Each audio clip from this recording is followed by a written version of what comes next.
Here we go. And now we can just trim the outsides of the circle. And this dimension, this element is just white because there's no radius associated with it. And that should be 72, as well as tangent to each of these. So I'm not sure what happened there. Once we do that, that should be tangent in green. There we go. Just zoom in if you had the same problem as me, making sure that you don't have some unnecessary line. Okay. So this is what your part should look like once you do the sketch.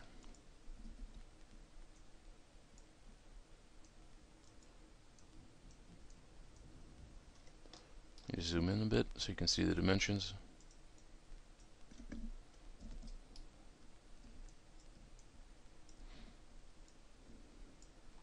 Okay.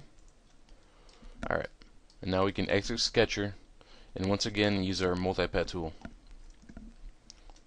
So the first multipad will be the guitar shape. And the guitar shape has to be padded to a length of 7 millimeters. And it did not like the tangent operation. We did. Which I can try fixing. Okay, and the second multipad should have been a length of 21 millimeters.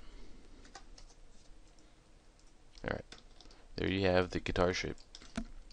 So let's enter Sketcher one more time on the skinny part of the master rod, and just make two concentric circles for this circle and for this circle. The radius does not matter because we're making them coincident and concentric.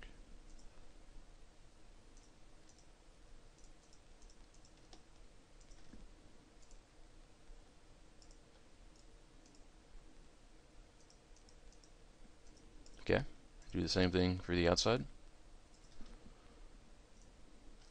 And not a circle.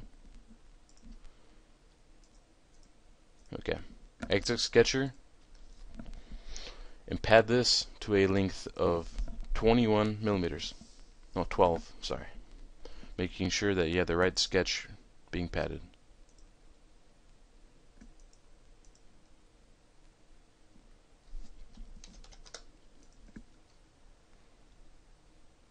Okay, zoom out a bit.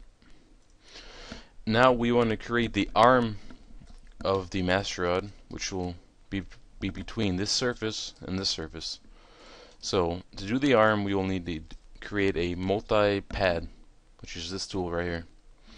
Let's begin by creating our sketches. So click this surface, enter Sketcher, just make any random rectangle for now, and we will have to make each side of the rectangle coincident to the sides of the surface. So just go through that process.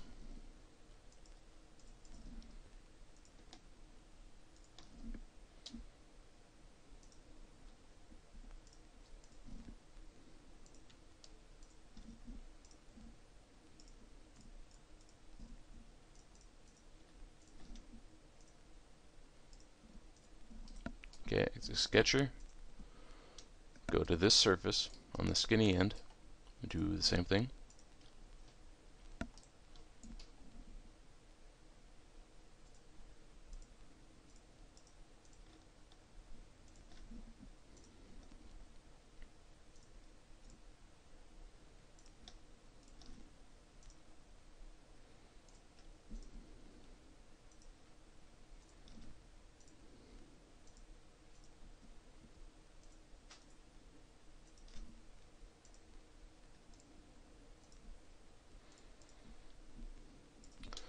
Okay, so to finish out our multipad, we will need to create guide sketches.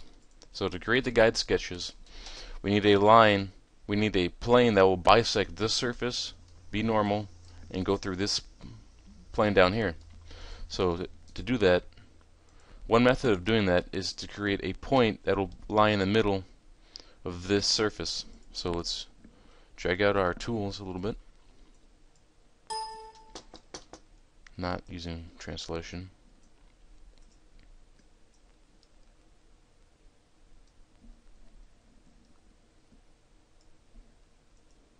It's being really slow for some reason. There we go. Alright. So is there a point? Let's go to between and select this point, and the ratio down here should be 0.5.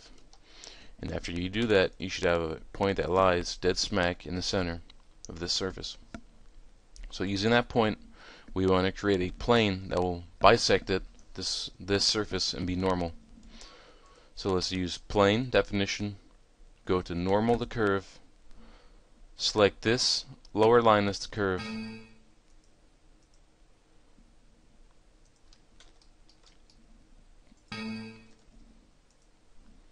the point, let's do our point first, there we go. So if you use the curve down here, and the point should just be the point we created, you'll have a plane, as you can see. Okay, we will need to create two different sketches on this plane. So let's enter sketcher, and we will turn the sketch sideways a little bit, and we want to create a vertical line, horizontal line rather. Just the length does not matter right now. Let's make sure it's horizontal. Click this endpoint, and this surface down, this line, this edge down here, make that coincident. Do the same thing on the other side of the line, making it coincident to the edge of the fatter surface.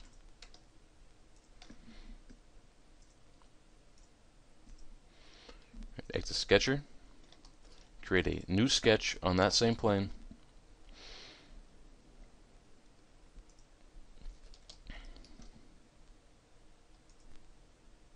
Okay, this time we want to start out like this and create a line that is not horizontal but that rises a little bit.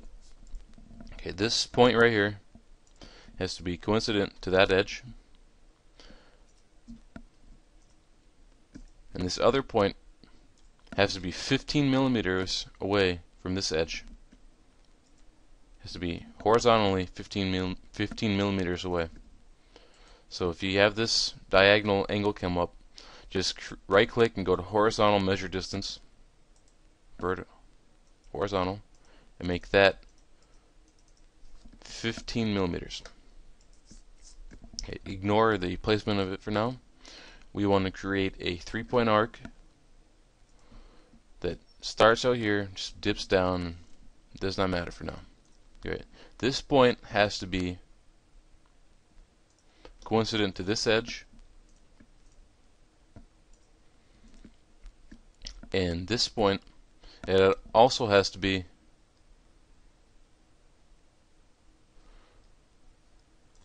coincident to the end of the line that we created.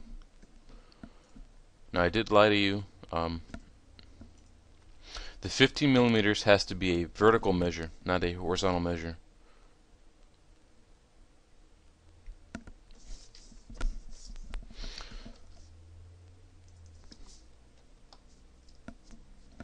Actually, no, it's okay. Okay, so let's make this endpoint coincident to this edge, as follows, and the radius of the 3-point arc has to be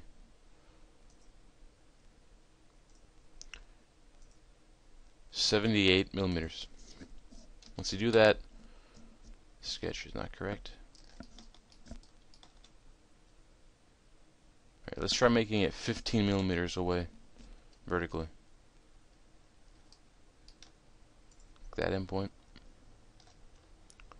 click that edge, and make it a vertical measure of 15.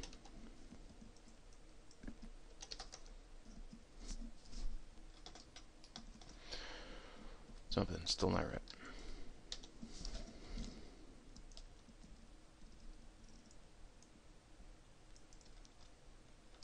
Alright, let's try one more time. Create the 3-point arc. make the following edges and point coincident.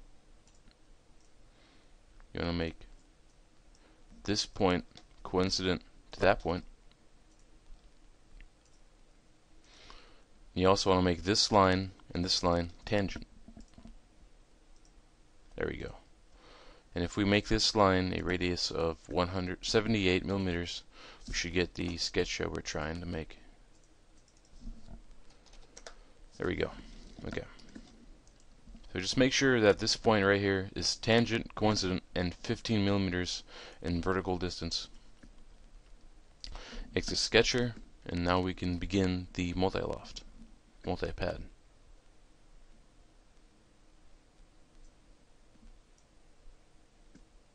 So just go through your toolbars. There it is, multi-pad. And the sections have to be this sketch, this sketch. Make sure that your closing points are correct. You can see that the closing point 2 has to be in line with closing point 1. So replace it. Making sure that the arrows follow the same direction. Once you do that, you just click this ellipses and click our 2 guide curves. Click OK, and there you have the shape of the arm. So let me make it isometric, and I will change the shading just because it looks kind of ugly. There we go. So the last thing we need to do for this symmetric part is create a elongated hole on this surface.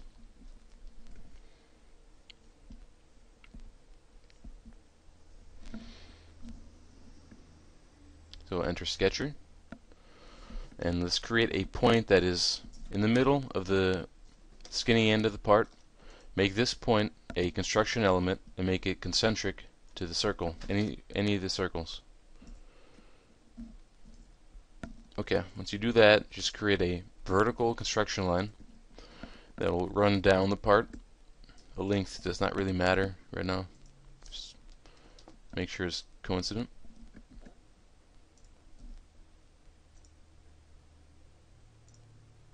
And a construction element. Okay. So now we can create the elongated hole. Just make sure you're coincident to the construction line that we created. Make sure that the elongated hole is vertical, and you can do the length to be 150 millimeters, and the radius should be 6 millimeters.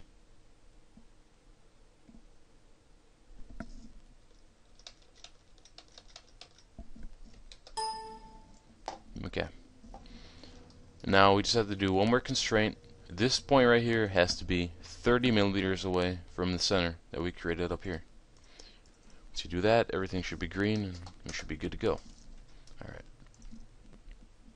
Next, we have to pad this elongated hole to a depth of, we're going to pocket it to a depth of 21.5 millimeters, 19.5 millimeters. So 19.5, and that is what you should get. Now the last thing we have to do is just make sure we have our part body selected. Go to the mirror tool right here, and just click this lower surface, and that will mirror the part and use the symmetry that we've been using. And there you have it. That is the master rod. Voila.